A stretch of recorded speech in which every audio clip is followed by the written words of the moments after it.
Titus chapter 1 verse 1. Amen. Praise the Lord. Okay. Titus chapter 1 verse 1 hanggang 5. Okay. Basahin natin ng sabay-sabay. Okay. Sipong ko lang. Verse 1, read, begin. Paul, a servant of God and an apostle of Jesus Christ, according to the faith of God's elect, and acknowledging of the truth which is after godliness, in hope of eternal life, which God that cannot lie promised before the world began. Verse 3, but hath in due times manifested his word through preaching, which is committed unto me according to the commandment of God our Savior. To Titus, mine own son, after the common faith, grace, mercy, and peace from God the Father and the Lord Jesus Christ our Savior. Verse 5, for this cause live I thee in Crete, that thou shouldest set in order the things that are wanting, and ordain elders in every city as I had appointed thee. Let us pray. Our God, our Father in heaven, thank you sa Word of God. Pagpalain niyo po ang salita mo na mahayag. Tulungan niyo po kami, gabayan, sweet Holy Spirit, forgive our sin. Thank you sa tanan-tanan. Thank you rin sa faithfulness mo sa buhay ni Mama Nolene, birthday niya. Thank you sa 1 year dragdag mo sa kanyang buhay. Bless mo siya, good health, more birthdays, at faithfulness blessing sa ministry. Thank you sa bawat isa nandito. Bless mo ang mga buhay, bawat isa dito sa on-site, may sa online mga kaibigan namin, sa YouTube, sa Facebook. Si lahat ng glory, i-bless mo rin si Denver Drew sa pag-dedicate. Kanyang mga parents at ang bawat isa nandito. In Jesus Christ's name, Amen. Amen. So, ang Titus na ito ay sinulat ni Apostol Pablo para kay Titus. Si Titus ay kanyang anak sa pananampalataya. Sabi dito sa verse 4, to Titus, mine own son. Yan. Kanyang anak after the common faith. So anak niya, siya ang nag-soul-winning. Siya ang nag-share. O si Sister Monica Lengara, anak ko galira. Ako gali nag-share sa kanya ng Word of God. Kung anong pirma ko ngayon, pirma ko rin noon pa. So, tagal na pala, imagine. Tapos ay nagkasawa siya, nagkaunga. May unga na. So, matanda na pala ako. Pero feeling ko ay medyo kampat ako. Mga 35. So, grace, mercy, biyaya, habag, at kapayapaan from God the Father and the Lord Jesus Christ our Savior. So mapansin nyo dito, sabi dito, Lord Jesus Christ our Savior. Si Lord Jesus Christ ating tagapagligtas. At binanggit rin dito sa verse 3, according to the commandment of God our Savior. So makita natin si Jesus Savior at yung Diyos ating Savior. Ano si Lord Jesus Christ? Mismo yung Diyos. Kaya dito ay si Titus ay kanyang anak sa pananampalataya. At pansinin nyo, makiiba dito yung God the Father and the Lord Jesus Christ our Savior. Kasi merong turo kasi na yung God the Father daw ay siya rin yun si Lord Jesus Christ. So makaiba dito, iba. Siyempre iba yung ama, iba yung anak. Ano nga naman, yung si Jesus ay ginbaptize, tapos may boses sa langit na ito yung pinakamamahal kong anak na lubos kong kinalulugdan. Pakinggan ninyo siya. Alam naman, si Jesus ginbaptize ni John the Baptist, tapos may boses man to sa langit, so iba. Another ay, si Jesus ay pinako sa cross, sabi niya, Diyos ko, bakit mo ako pinabayaan? Alam naman, nagtawag siya dun sa langit, sa Diyos Ama, alamang siya yun, ay nakapako siya. So, mapansin natin na iba yung Ama, iba si Lord Jesus. At iba yun rin din yung Holy Spirit. Pero sila ay iisang Diyos. So, mahirap intindihan yan na paano nangyari yun? No? Oo, tatlong persona, isang Diyos. One God in 3 persons. So, mahirap intindihan natin bilang tao. Ang gawin na lang natin ay paniwala na lang kay yan ang nakasulat sa sa Word of God. At ang Holy Spirit naman nagpapaliwanag yan na there is one God. Okay, so dito ay mapansin natin na from God the Father and the Lord Jesus Christ our Savior. Ang bala niya before ay si Saul. Si Saul ay siya ay Jewish. At ang Paul ay Gentile name. Sabi nga nila, nabasa ko ay yung Paul ay Gentile name, pangalan ng Hintil. At of course, sabi na sa verse 1, Paul, a servant of God. So si Apostol Pablo, siya ay servant of God. Si Apostol Pablo. Pag servant, ikaw ay nag-serve. No? Amen? Pag servant, from the word serve, serve. Iba naman yung slave. Magkaiba yung slave sa servant. Pag slave, ito naman ay binili o alipin. Sa Israel, yung malalaki pag nilagyan ng hikaw yan, ay sa Israel, ay slave yan. Pero yung dito sa atin, Pilipinas, may mga hikaw yung lalaki. Wala, di nila alam yan eh. Sumusunod lang kasi sila sa mga artista at sa mga NBA player, so nakikiuso lang. Pero sa Israel, pag may hikaw yung lalaki, yan ay sign na slave yung lalaki na yun. Binili na yun. Kaya pag slave ka, halos wala ka ng karapatan yan eh. Pwede ka ring ibinta uli. Katulad ni Joseph the Dreamer. Ginawa siyang slave, bininta siya. Kaya salamat sa Panginoon na tayo ay tinuturan tayo ng Panginoon na tayo ay servant. Hindi tayo ginagawang slave ng Panginoon. At tayo rin maliban sa slave, ang Panginoon rin ay tinuturing niya tayong friend, kaibigan, friend of God. And another thing ay tinuturing pa rin tayo ng Panginoon na sons and daughters of God. Di ba no? Napakaganda no? Na ang tingin ng Panginoon sa atin ay hindi slave, tinitripan niya tayo na friend, or tinitreat niya tayo na bilang mga sons and daughters of God. Ay paano tayo maging sons and daughters of God? Through Jesus Christ. Sabi sa John 1:12, but as many as receive Him, kay Jesus Christ, to them give He power to become the sons of God. So, pag tayo nag-believe, nag-receive kay Jesus, anak tayo ng Diyos. Eh kung anak tayo ng Diyos, ang Ama, ang ating Diyos sa langit, Ama natin. Ang nakatira ang Diyos, saan nakatira ang Diyos? Doon sa third heaven. Amen? Sa third heaven. Kasi yung heaven, tatlo yan. Yung nakikita natin ay per 7 yan.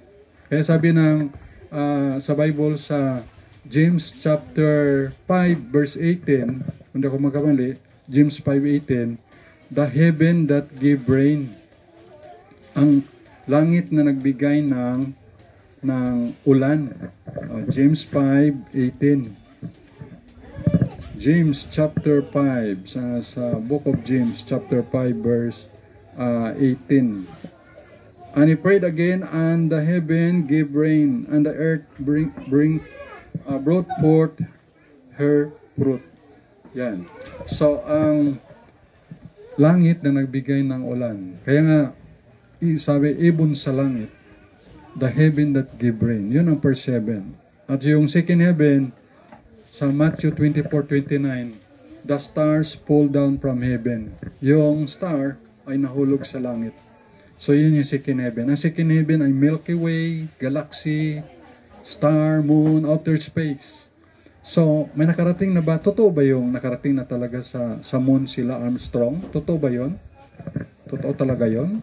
So, kung totoo yun, nakarating sila sa second heaven. Pero wala pang nakarating sa third heaven na gamit yung spaceship, aeroplano, jet fighter, walang makakarating dun. Hindi basta-basta marating yun. Makarating lang kita doon through Jesus Christ. Mayroon tayong passport, si Jesus. Kaya nga sabi may mga kasibayan na, don't live this world without Jesus. Dapat may Jesus Christ tayo. Oh. Walang religion na makadala sa langit, si Jesus Christ lang. Relasyon sa Panginoon. Kaya itong si Paul ay servant of God. So, napakaganda na servant of God tayo. Tayo nagsiserve sa Panginoon. At si Jesus mismo ay pinakita niya, servant siya. Yung paa ng mga disciples ay hinugasan niya. Hinugasan niya yung mga paa. Ang ating mga paa ay madumi yan, no? Madumi yan, may lipunga, may acne, at pag mayroon pang lupa sa kuko, ay talagang, ayaw ko talaga yung kuko ko ay sagarin yung, kasi pag masakit na yun, bro, sa kuko. Kaya gusto ko ako lang tanggal ng kuko. Kaya kung iba kasi magtanggal ay ikaw gaantos, grabe ga suot yung tubig. Oo. Kung iba kasi ginasagad gid. Ay okay lang yun kung may lupa ang kuko ko. At least may lupa ako. Kahit pa paano. Nasa kuko nga lang. Kaya salamat tayo na gina-treat tayo ng Panginoon na servant niya. Usually kahit doon lang nga tayo sa langit, kahit sa kusina lang tayo, ay okay na yan, di ba? Kaysa doon tayo sa lake of fire, no? Doon sa impyerno, sa hell. Tanda natin na, may electric pa na yun, no? Pero, ito, pawisan na. Pero, mainit pa yung hell. Tapos yung sabi ng Bible, yung hell, itatapon pa yan sa lake of fire, lalong mainit. At doon yung mayaman doon, sabi niya, utusan mo si Lazaro, sausa yung kanyang daliri, patakan ako sa dila dahil nainitan siya, tormented siya. Pero tayo, masagana tayo dito sa tubig. Blessed talaga yung aklan, tinibless ng Panginoon. Marami tayong tubig sa gripo. Meron tayong Regent Spring. Meron rin tayong dami mga refilling station. Pero sa Maynila, ang hirap kaya sa Maynila ang buhay doon. Makita nyo sa TV, no? Maaga pa lang, gapila na yung mga balde, planggana. Dahil walang tubig, pero dahil sagana. Maraming tubig sa suba. Talagang na-bless talaga ni Lord yung Aklan. Na marami talagang pagpapala dito sa Aklan ng Panginoon. Ang atin lang dito, kahit mayroong calamity dito, palagi na lang gabaha, no? Kaya ang baha dito hanggang dito. Usually, ang second floor, ito na yung second floor, ito second floor na to. Nakatatlong tambak na ito. Imagine second floor. Imagine, no? Sa second floor na pala ito. Kaya, pasalamat sa Panginoon na kahit ganito lang pagtitipon natin, at least may lugar tayo. Kasi kung magrinta ka diyan sa Guwa, last na rinta dito, computer shop ka tayo, 10,000. Tapos, kung umaga at Sunday, ginagamit ko. Yan, kay Dino, kay Joseph. Panibahon. Noon yun, ay ngayon ay 15,000 na. Ay kung dyan tayo sa may video, 100,000 ang rinta. Doon tayo magrinta sa Watson, 200,000 sa buwan. Grabe. No? Ay doon nga dating Aklan Development Bank, nag-rinta yung Bread of Life, yung si Colonel Durana pa nun, sa person nakaatin. Ang rinta nun ay, hindi ako makamali, medyo 50,000. Ang taga-ana yun, taga-ana at Energy PM. Si Apple, sa Raspi, Imagine. Yun ay 50,000, 15,000, 100,000, 200,000. Ito nga rintanan nito, 500 na mahalan ako eh. 500 na mahalan pa ako eh, no? Monthly. Siyempre, nasanay kasi tayo na libre, walang bayad. Dati wala naman. Dati ang renta namin dito kay nanay pa eh. 5 piso. Nag-10. Nag-20. Last na renta, 20. Tapos hindi na nagsingil. Ay bumalik na yung may-ari na anak ng may-ari. Bumalik na dito at pinasukatan niya na ito. Accretion ito. So, mahal ang bayad sa munisipyo. So, mahal ang buwis. So, siningin na dito, 8 pamilya. 8 pamilya doon. So, 500. So, mahal. Mahal para sa akin. Di ba? Siyempre, libre lang dati.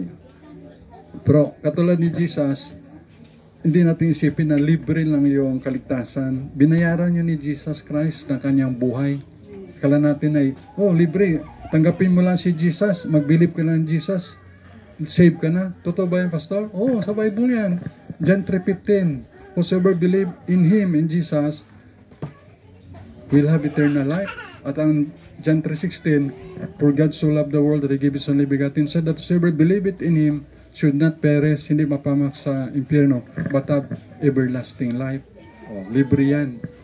Libre, totoo yan, pero binayaran na ni Jesus ng kanyang buhay, na kanyang dugot buhay, binayaran niya ng Panginoon. Kaya pasalamat tayo na tayo dito, no, sa Pilipinas, dito sa Aklan, sa Kalibo, blessed tayo kay ang ating pinaglilingkuran si Lord Jesus Christ.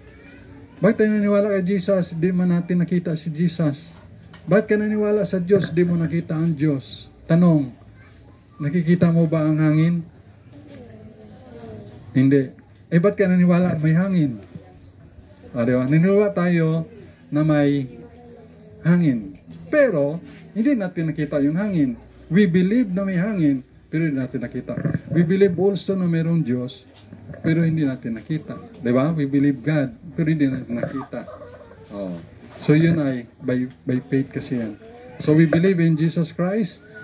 Anong tao ngayon, kung gusto mo makilala yung Diyos na sabi nga ni JJ sa kanyang Genesis 1:1 na memory verse, in the beginning God created the heaven and the earth.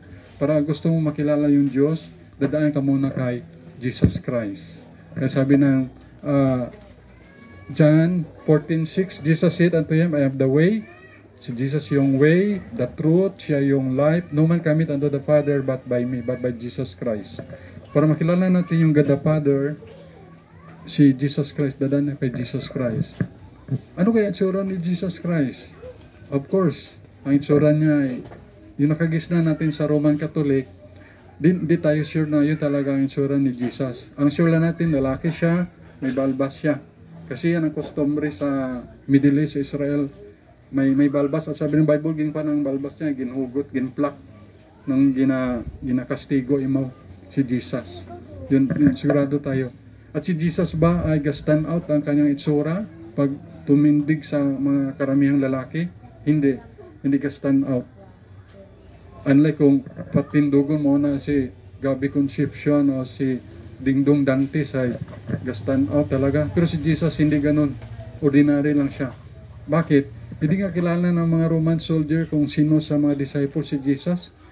Sabi ni Judas, kung sino ang halikan ko, yun si Jesus, dakpin nyo. Kita mo, mismo yung mga dadakip kay Jesus, hindi ilan kung sino si Jesus, di ba? So, ibig sabihin, ordinary si Jesus, hindi nga stand out. Pero kulay brown siya, of course. Yan ang mga kulay nila sa Israel. Kung tingnan natin yung mga itsura ng mga Jewish, minsan mga maputi na may lahi na rin kasi yan. Para mga Pilipino, hindi na tayo tunay na mga Pilipino kasi ang dami may halo na lahi tayo. Iba may halong Chinese, may Spanish. Yan may lahi ng Spanish eh. Si birthday girl, may lahi Spanish yan eh. Oh. Tapos iba naman may lahi nga Chinese. May lahi na Mexican o American. So, Chinese. So, Chinese. Japanese. Imagine, may Japanese pala tayo dito kasama na may lahi. May lahi rin na yung sa Black American o ano pa.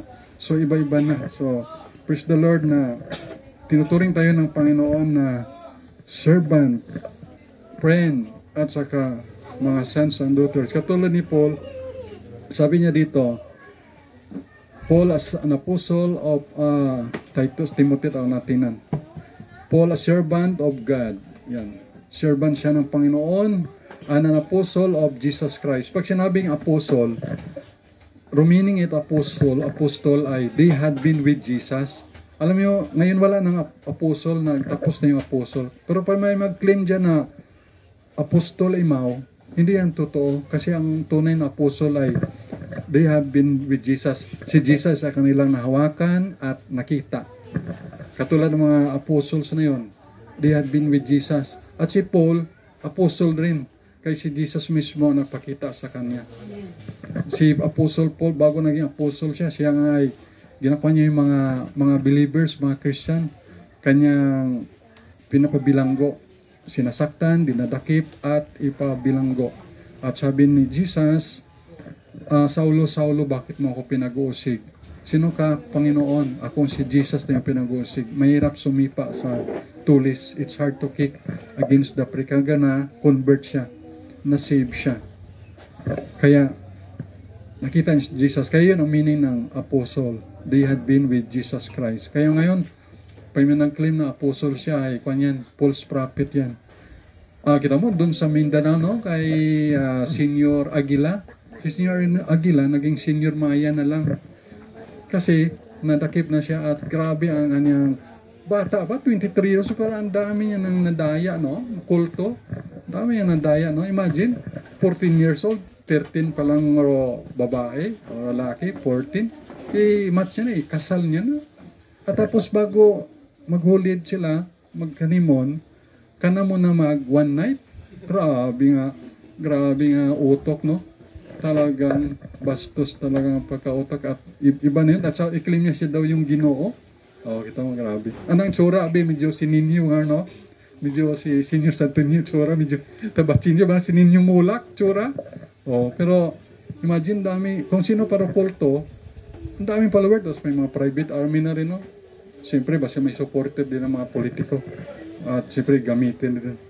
Kaya, ang dami na ngayong mga bulang propeta, pero tayo ay maging maingat at maganda may Bible tayo. Natuturuan tayo dito. Kaya dito, Apostle of Jesus Christ, according to the faith of God's elect. Pinili siya ng Diyos. Kaya, ang panawagan ni Pablo ay galing sa Panginoong Hesus. Tinawag siya, kaya nasave siya. Ang nag-save sa kanya si Jesus Christ doon sa Damascus, an acknowledging of the truth which is after godliness, in hope of eternal life sa verse 2. May pag-asa ng buhay na walang hanggan, eternal life. Kasi yung buhay dito sa lupa ay temporary life. May bago akong declaration ngayon. Life begins at 50. Siya manalin, Sister Pin, 48. Di ba sabi nila, life begins at 40. Sino kaya nagpasimono nun? Pwede rin mag-declare tayo. Life begins at 50. Ha? Alam mo. So sabi dito, in hope of eternal life. Pag-asa ng eternal life. Kasi ang life natin dito sa lupa ay temporary life. Ang nabuhay lang dito ng mahaba ay si Methuselah, 969. Alam nyo, walang nabuhay na tao ng isang araw. Wala. Bakit? Ang 1,000 years sa tao, sa Panginoon, one day lang. At si Methuselah, 969. Therefore, hindi umabot si Methuselah ng 1,000 years old. Hindi siya umabot ng one day. Kaya, wala, sabi ng Bible, sa Romans sa 3:23, for all have sinned and come short of the glory of God. Wala nakaabot sa glory ng Diyos. Kaya nga, ang ating buhay ay nakasalalay sa Panginoon na i-enjoy natin sa paglilingkod sa Panginoon. Huwag mong i-enjoy sa na-stress ka, na-depress ka, nag-away kayo ng mister mo, pasaway yung mga anak mo na palagi na ng cellphone atupag, nagabayulit na yung ilalim ng mata dahil sa cellphone, pahugasin mo ng plato. Ang bigat-bigat, para bang nagbuhat siya ng isang 40 kilos na simento o bigas, pahugasin mo ng plato na walang ng 1 kilo, no? So, dapat hindi ganun, no? Kaya ang mga bagay ay naging mahirap kasi kung hindi mo gagawin. Pero alam mo, kahit yung mga bagay na mahirap gawin, naging magaan kasi pag love mo yung ginagawa mo, mahirap kaya sinalita dito na wala ka namang sweldo, walang allowance, walang honorarium.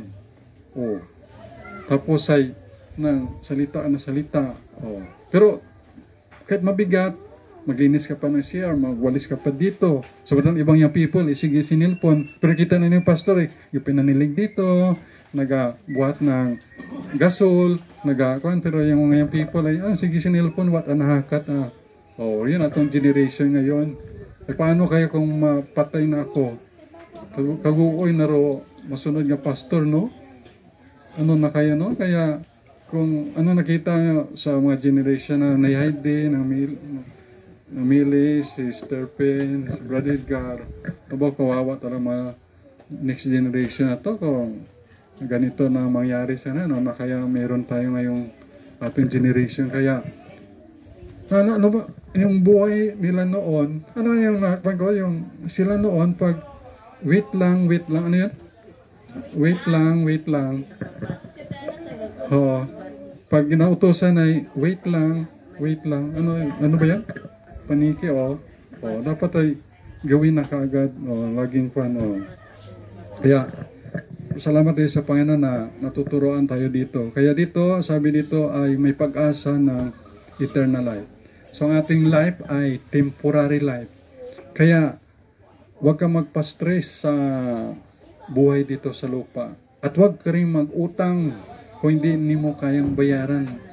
Kasi kung ito man lang sweldo mo, 5,000, tapos kung makakuha ka ng produkto sa ibon, sa Tupperware, sa ano pa yung doon sa may Rosa Avenue, Stermonit, personal collection, tapos may order ka sa Lazada, sa Shopee, tapos imo man lang sweldo ay 5,000, ay talaga problema ka. Kaya ako sa blessing ni Lord ng Diyo man ako utang, no? May utang okay nyo? Sino ba may utang? Ako nga pag may utang lang ako na yung naghinawa ko ng ballpen kay Ma'am Lini, kulay pula abi ay kailang mag-report ay kulay pula ro. Ikwan, hindi ko alam kung siya ko nalagay, bumili talaga ako ng ballpen sa post. Ma'am Lini, hindi ko makita yung ballpen mo, siyempre mga binus na, binila ko sa ballpen, at least ay, wala akong problema. Naghiram na ako ng asin 2 kutsara kay Ma'am Lisa, ay naiwan yung asin. May asin na rin ako. 2 kutsara, pinalitan ko siya ng mga 4 na kutsara at kalahati pa. At least ay, wakot utang na panundom. Then abi namin pangaboy ka ba, wakat utang. Ikaw lang ginautangan. Minsan gabigay siya na Palawan Pawn Shop. Alam ko may rebate ako 5 piso ay. Ay, kiniminta ko, ay di niya talaga binigay. Nag-explain siya, pero kininto ko ay kulang. Ay, bira no? Din ako nagpaliwanag kasi mahirap na haipan. Baya ko na lang. Kaya pag may mga sukli ako niya, o mga grocery, yung sa grocery sa Kalibo, Marianing, sa Farmasa Gomez, may mga investment ako diyan eh. May mga pera ako diyan. hindi ko na yung ginagawa eh. Pero kasi manalin eh.